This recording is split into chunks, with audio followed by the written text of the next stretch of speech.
Assalamualaikum warahmatullahi wabarakatuh. Kami dari kelompok 1 akan mempresentasikan hasil analisis strategis dan rekomendasi layout IGD pada Rumah Sakit Sejahtera dengan anggota kelompok Damanda Kesia dengan NIM 12, Devi Oktavitra dengan NIM 14, dan saya sendiri Faratina Nafiah dengan NIM 16, Bintang Puspita dengan NIM 23, Sakti Elang dengan NIM 24, Nicholas Fajar dengan NIM 32, dan Seftia Arum dengan NIM 34. Selamat menonton dan semoga bermanfaat. Selanjutnya ada identifikasi bottleneck. Yang pertama ada waktu tunggu pemeriksaan yang terlalu lama. Dengan data yang ditemukan, pasien yang telah melalui proses triase harus menunggu sekitar 55 menit sebelum mendapatkan pemeriksaan lanjutan. Waktu tersebut melebihi standar pelayanan IGD yaitu maksimal 30 menit. Dan hal ini menyebabkan kekurangan tenaga medis, proses administrasi yang lambat, keterbatasan ruang pemeriksaan, alur pasien yang kurang efisien. Yang kelima ada tingginya kasus non-gawat darurat di UPD. Hal ini berdampak, yang pertama ada kondisi pasien gawat dapat memburuk karena terlambat ditangani. Yang kedua ada kepadatan di ruang triase menyebabkan overcrowding. Dan yang terakhir ada meningkatkan ketidakpuasan pasien dan keluarga. Selanjutnya ini ada identifikasi bottleneck. Yang kedua, di sini ada kapasitas ruang observasi yang melebihi batas. Dengan data yang ditemukan, itu pasien yang telah melalui proses BOR atau Bed Opportunity Rate dengan ruang observasi mencapai 110% yang menunjukkan ruang observasi itu selalu penuh dan melebihi kapasitas tempat tidur yang sudah tersedia. Selanjutnya, yang kedua, di sini ada kapasitas ruang observasi yang melebihi batas. Di sini ada dua, ada penyebab dan dampaknya. Untuk penyebabnya, ada 4 poin. Yang pertama, karena keterlambatan transfer pasien ke rawat inap. Yang kedua, jumlah tempat tidur observasi yang kurang. Yang ketiga, kurangnya ruang tunggu atau ruang tindakan. Yang keempat, manajemen alur pasien yang kurang efektif. Selanjutnya ada dampaknya. Di sini dampaknya itu karena ada 4 poin juga. Itu yang pertama, pasien tertahan di ruang pemeriksaan atau lorong. Yang kedua, resiko infeksi meningkat akibat kondisi yang padat. Yang ketiga, beban kerja perawat yang meningkat. Yang terakhir itu karena loss IGD yang meningkat melebihi standar pelayanan minimal.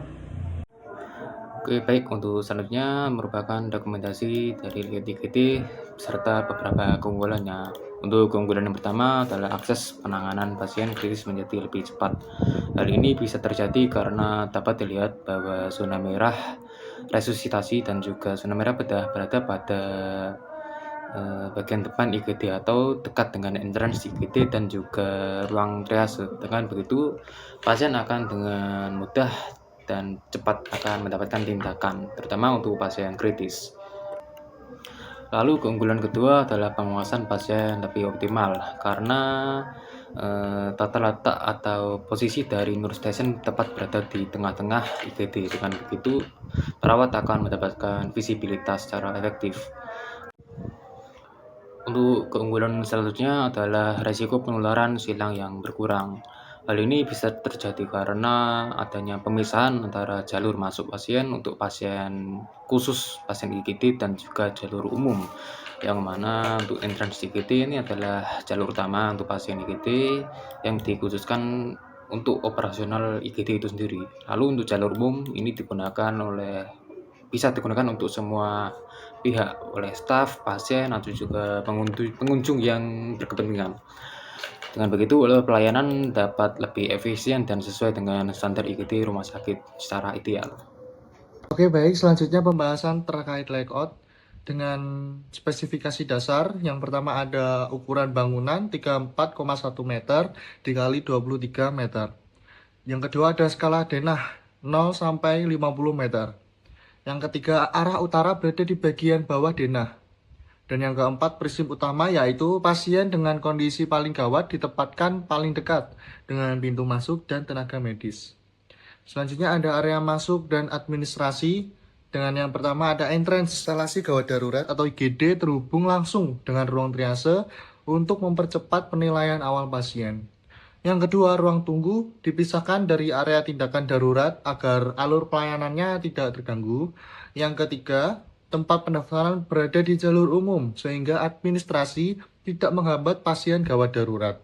Yang terakhir ada ruang istirahat dokter dan perawat ditempatkan dekat area kerja medis agar respon tetap cepat. Selanjutnya terkait Pembagian zona pelayanan. Yang pertama ada zona merah. Pasien kritis meliputi zona resusitasi berada paling dekat dengan triase. Lalu zona merah beda dipindahkan berdekatan dengan first perawat agar tindakan darurat lebih cepat. Yang kedua ada zona kuning atau observasi meliputi berada di tengah antara zona merah dan zona hijau. Dan untuk memudahkan pemindahan pasien jika kondisi memburuk. Terakhir ada zona hijau atau non-urgent, meliputi ditempatkan di area lebih tenang dan jauh dari tindakan darurat. Lalu memiliki akses mudah ke toilet umum saja. Masih membahas tentang penjelasan layout, namun kali ini kita akan membahas tentang ruang penunjang medis. Di sini tertera ada 4 ruang penunjang medis yang ada pada layout.